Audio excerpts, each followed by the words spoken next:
Image, likeness, and choice. Why humans are not all-knowing or all-good. Let's dive right in. Welcome to This Explainer. Today we're going to tackle a massive paradox, one that, honestly, theologians and skeptics have been arguing about for centuries. It comes down to this. If we were created by an all-knowing, perfectly good creator, how is it even mathematically possible for us to fail, disobey, and cause so much suffering? Usually the assumption is, if a flawless being builds something, that creation should inherently work perfectly, right? So why do we make such catastrophic mistakes? How could a flawless design lead to such flawed outcomes?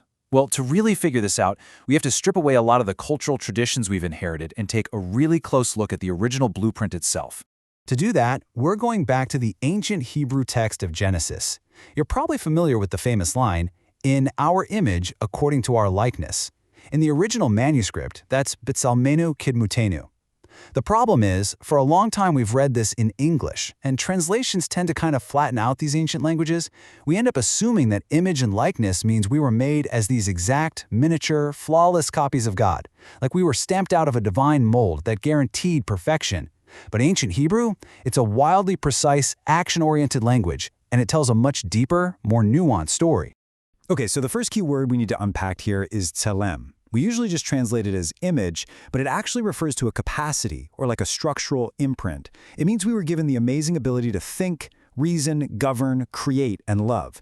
Think of it kind of like hardware. We absolutely got divine capacities, but, and this is crucial, we were fundamentally not given divine perfection.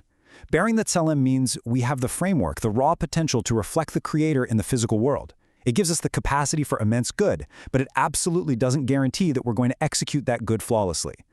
Then, right next to that, we have the companion term, demut, which translates to likeness, resemblance, or pattern. This means we have moral awareness, relational ability, and a deep spiritual sensitivity that mirrors the divine.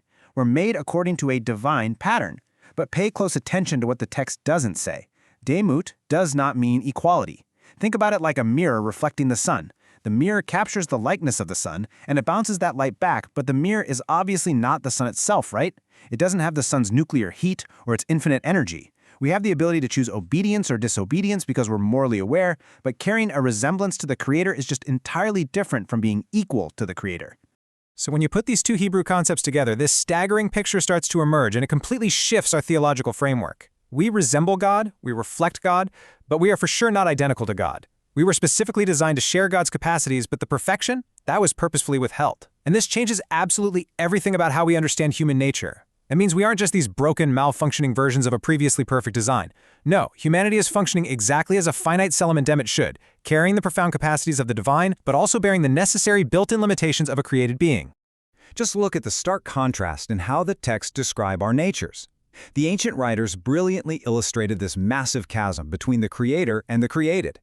On one side, you have Elohim, Toph, perfectly good, Yodea, completely all-knowing, Kadosh, entirely holy, and Shaddai, all-powerful. Now look at the other side. Humanity is described using radically different terms. Afar, dust, basar, flesh, chaser, which literally means lacking or incomplete, and nephesh, a living soul.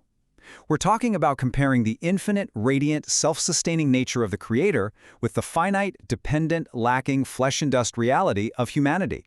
They're just entirely different categories of existence. So, the manuscripts are making something undeniably clear here. God has perfect goodness and perfect knowledge. Humanity? We're good, sure, but our goodness is profoundly limited.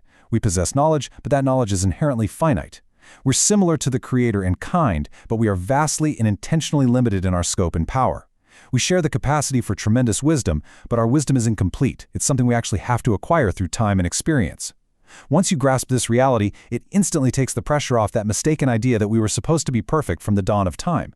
Instead, it shifts our whole focus toward our ongoing potential for growth and development.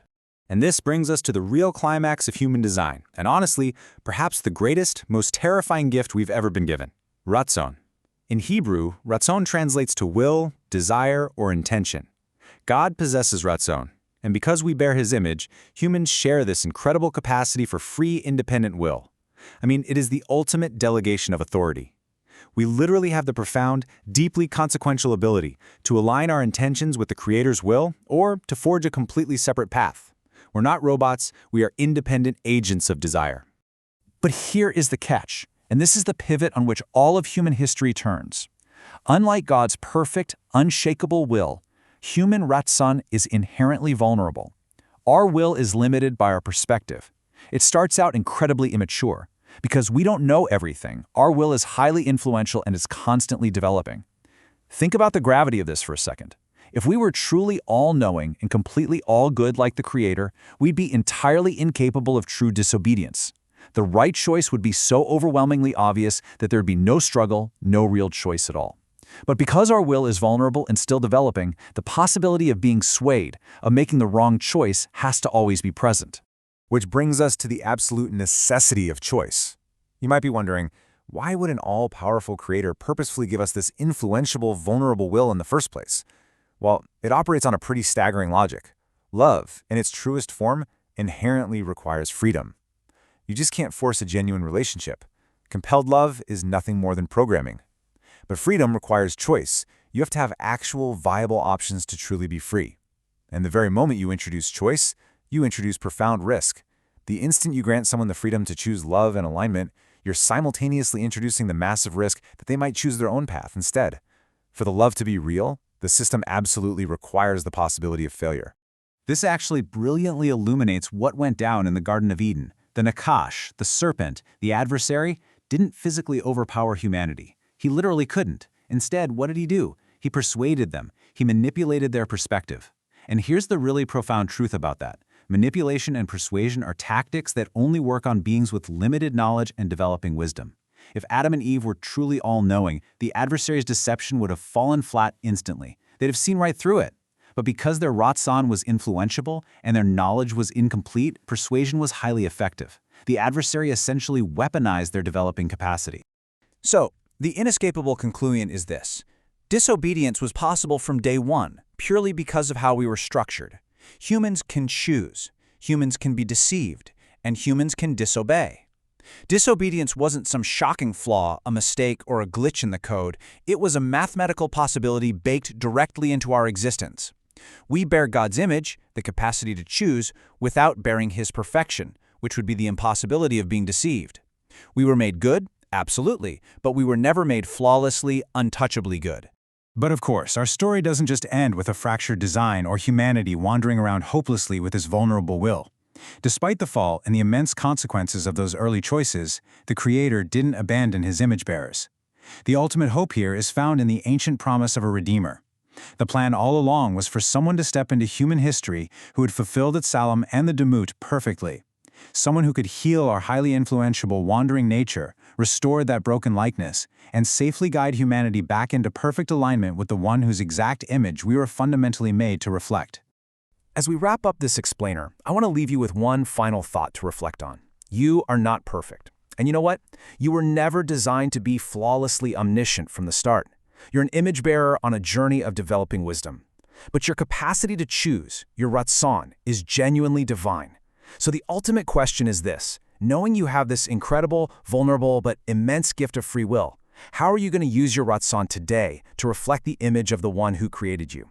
Thanks for joining me, and keep exploring.